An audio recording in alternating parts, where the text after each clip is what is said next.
Well, thanks everybody for being here today. It is so good to be among friends again. I want to first just thank the people who kind of made today possible, and I just want to recognize especially Lana and Jen for their incredible work putting all this together. And of course, and this will not be the last time I refer to her this way, my lovely wife, Maria.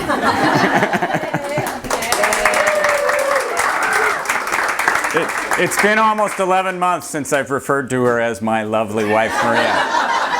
And I think that's an indication that we're back into the campaign.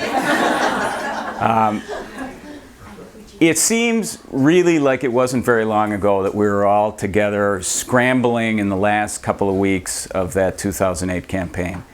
And it was such a magical time for me and for my family. And I met so many great people, and we did such good things. And we didn't quite get this effort across the finish line. But as we've thought about it over the last year as a family, we've decided that this is something we want to do again. And I wanted you people who have been such core supporters, such great just energizers for me, to be the ones that I told first. So I am here today to announce that I will be a candidate for the Minnesota House of Representatives for seat 41A in 2010.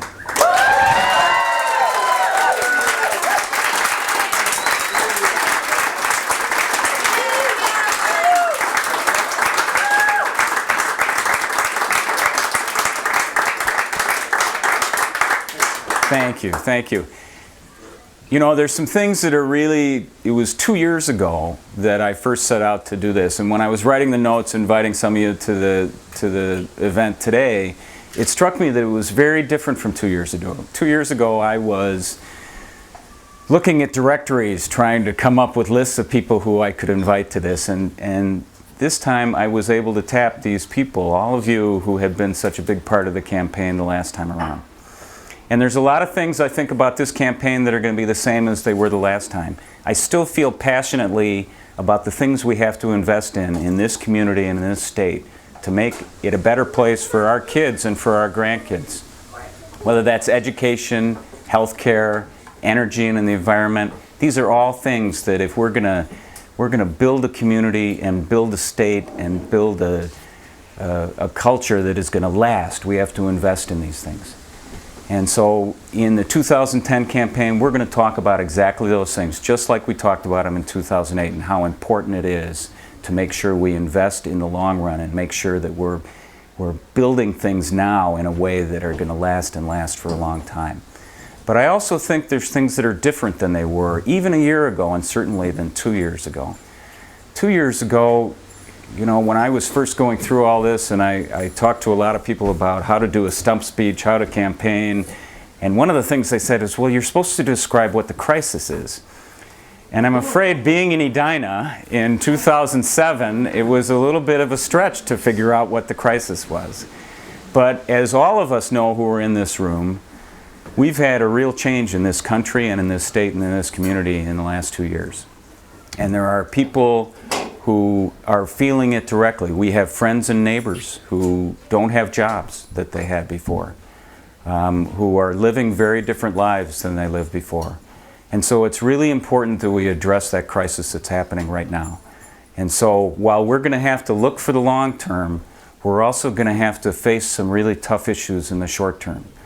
And as I watched this last session unfold, I was really disappointed to see that we started the session with this historic $6.5 billion shortfall, and we ended the session after 4.5 months of utter acrimony, and now I hear in 2011 it's going to be a $7 billion shortfall because we haven't taken on the tough issues. Instead, we're using gimmicks and tricks to deal with the issues of today.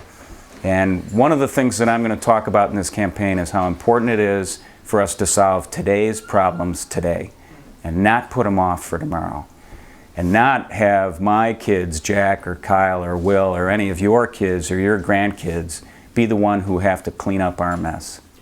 So I'm committed to tackling those problems. I hope all of you will be with me as we do that.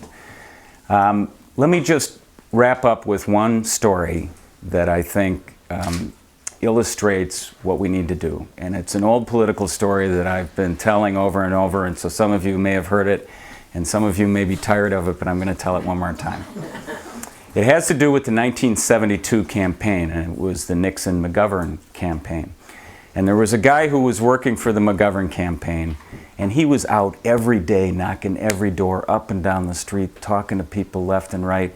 Election day came around, and he was doing the same thing, and he went all day long, right up until 8 o'clock when he went to the victory party, the McGovern victory party. And he walks in the door, and he gets his beverage of choice, and he's ready to celebrate.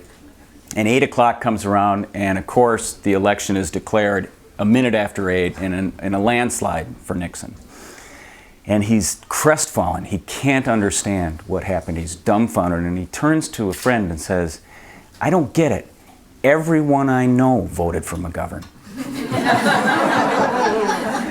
And you know what? In this campaign last year, as I talked to people in November and December, there were a lot of people who said, "I don't get it. Everybody I know voted for you." And we still didn't carry it across the finish line. So the lesson for this year is this group of people, it has to be more than just the people we know.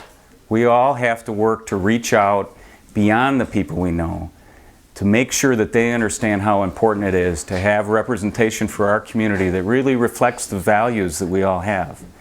And so I'm here today to ask you to do this with me. It was a terrific ride last time. I hope you'll be with me again this time. And let's win this thing in 2010. All right?